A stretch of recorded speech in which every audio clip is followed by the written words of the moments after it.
Well, it looks like it's another day and another firestorm from America's university system. And this one is especially disturbing. A law student at the University of Florida was recently suspended after posting that Jews must be, and I quote, abolished by any means necessary. But the shocking twist is that before that, he was given a top academic award for a paper claiming that the US Constitution only applies to white people. Yeah, you heard that correctly. So let's get into it. So, the subject matter we're going to talk about today is Preston Damsky, and I tried to find a picture of him, but there wasn't any online for me to find. So, Preston Damsky is a law student whose name is now synonymous with some of the most openly extremist rhetoric seen in what they consider American or modern American law school. So, Preston, what he did was he took a class on originalism last fall, taught by federal judge John L. Badalamenti, who, by the way, is a Trump appointee. So already there's a red flag right there. For that class, Preston wrote a paper arguing that the Constitution's phrase, "we the people," was only meant to include white people, and that non-white people shouldn't have voting rights. Not only was the paper submitted, it was also rewarded. He received the, quote, book award for it, which is given to the top student in the class. Now really think about that for a second. A federal judge teaching constitutional law praised a paper arguing to strip civil rights from millions of people who happen to be non-white. And you can pretty much guess the main focal non-white group that he was mainly targeting when he said that.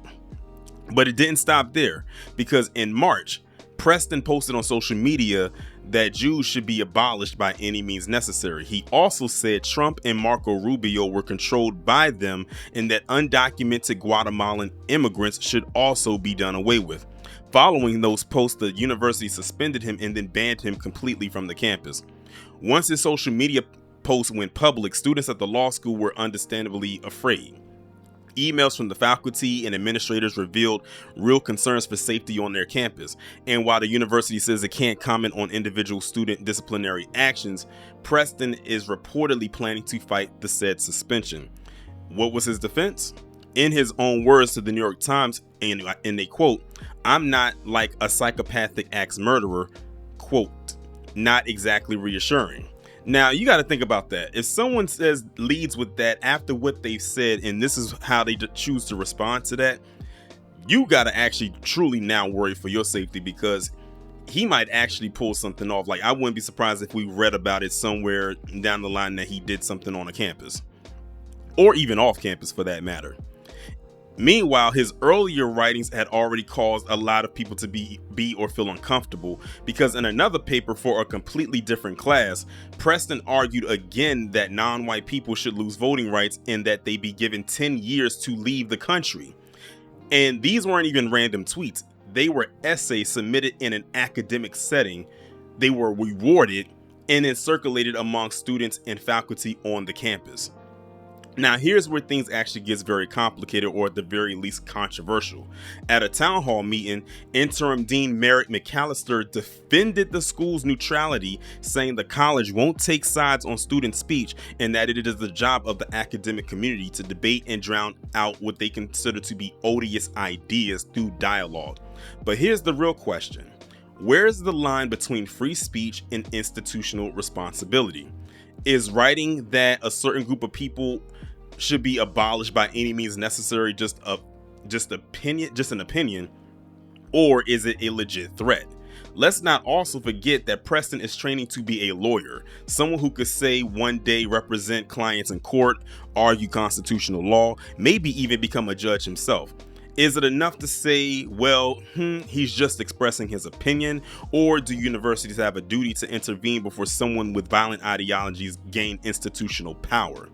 And then there's the professor, the Judge Badalamenti, who gave Preston a book award. Did he even read the paper is the question, or did he just look at the title and just deem it, oh, okay, it lines up with my ideology, so I'm just going to give him this whole award? Makes you wonder what other people in the class wrote about. Did he think the argument was legally sound, or did he overlook his content because of ideological alignment? Either way, a federal judge Validating this kind of writing is actually very troubling because in a course on originalism, a theory already heatedly debated in terms of race power and what they would consider to be inclusion. So the question is, where do you actually go from here? Should universities be spaces for anybody to have any idea that they want, no matter how violent or racist or anti this or that group be more expressed in the name of academic freedom? Or do they have a responsibility to draw a moral line somewhere in the sand? And the thing about it is, this might be just about Preston Damsky today, but it doesn't end with him. It's not just about one particular law student or just student in general. It's about who gets validated versus those who actually get silenced, and how hate can be dressed up in a legal theory and just given an award. But one thing for certain is clear: the legal system and the institutions that feed into it definitely have to take a long, hard look into what they are teaching, and more importantly, what they are tolerating. So I want y'all to let me know what y'all think down in the comments. Should Preston Damsky have been suspended earlier? Do you feel that the professor, this judge, be held responsible for rewarding the paper? And also, where do you think the line should be drawn between free speech and dangerous rhetoric? Let me know what y'all think down in the comments, and I will talk to you in the next one. But wait, there's more.